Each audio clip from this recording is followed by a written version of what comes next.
Britney Spears' radio interview is out, and several top athletes of the 1980s are now terrified. Back then, when I had dark hair, I used to keep track of how often ball players use the verbal crutch, you know. The record grew and grew until we came upon Michael Ray Richardson of the New York Knicks, who had overcome a stutter by relying on phrase repetition. He once rattled off 24 you-knows in 23 seconds.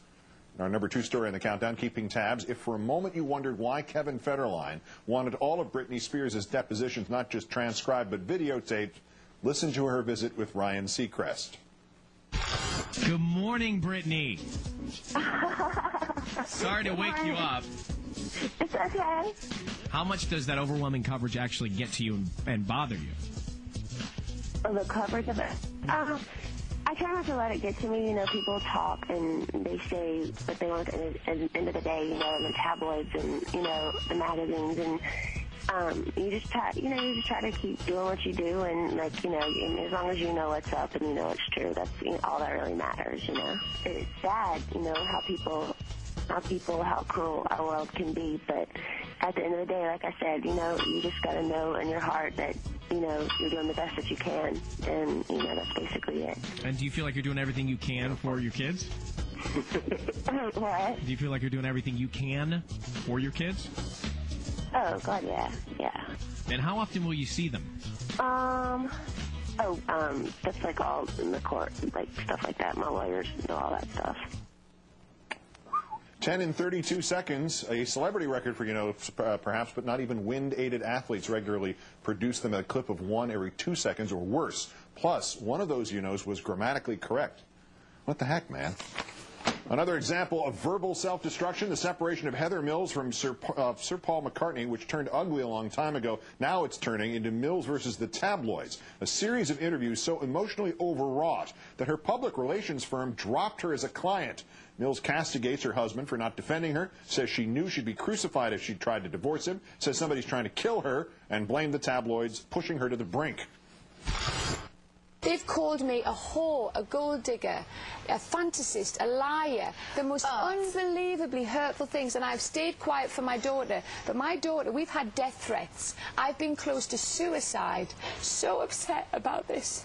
I know you're... I've had worse press than a paedophile or a murderer, and I've done nothing but charity for 20 years. If elected, he will not attend. The Barry Bonds bombshell about refusing to go to his own induction to baseball's Hall of Fame and what sure sounds like a retirement announcement. Jim Gray's exclusive interview with baseball's all-time home run king. That's next, but first, time for Countdown's worst persons in the world. The Bronze to the lunatic fringe website redstate.com, reporting to review this network's coverage of Tuesday's Democratic debate in Philadelphia. Quote, MSNBC should register as a lobbying organization based on the performance of Chris Matthews and Keith Olbermann after the debate. I believe I heard Matthews using the personal pronouns we and they when referring to Democrats and Republicans.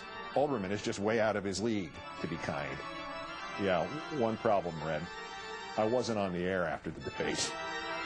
Maybe you dreamt it, to be kind. Our runner-up tonight, CNN's Glenn Beck. It's official, the trolley is off the track right there, complaining that in a new movie, G.I. Joe is identified as an acronym for Global Integrated Joint Operating Entity. Because of this, he says, quote, our nation is under attack. It is being taken from us in the cover of darkness. I believe some are trying to indoctrinate our kids into hating their own country, turning us into some one-world government nightmare. We must preserve our symbols of national pride and power, be they a flag, a cross, characters like Superman or G.I. Joe. So how much would it cost? I mean, if we wanted to raise the funds and send somebody to your center, does that include the complete psychological workup? What I want to know is, do people really care about him? I mean, really care? Okay, thanks. But our winner, Roger Ailes of Fox Business Network, which fell off the radar so quickly that its promotion department immediately cut to outright dishonesty, running one of those ads with quotes from the newspaper reviews, editing them to reverse the meaning. CNBC has nothing to compare. The Economist. That full quote? CNBC has nothing to compare with the 5 p.m. show Happy Hour. It remains to be seen if Main Street will be grabbed by a group of good-looking young New Yorkers chatting amiably about, say, how metrosexuals are out of energy or Menergy is in after work in a bar, but hey, Friends did okay. And They set out to change the face of financial news, and they darn well did. The Toronto Globe and Mail. That full quote? They set out to change the face of financial news, and they darn well did. Now, please change it back. Roger Ailes twisting quotes about his business network to change criticism into compliment. Already. You know what that means, right? I mean, apart from the moral bankruptcy, it means nobody thinks the network's any good. Roger Ailes of FBN, today's worst person in the world.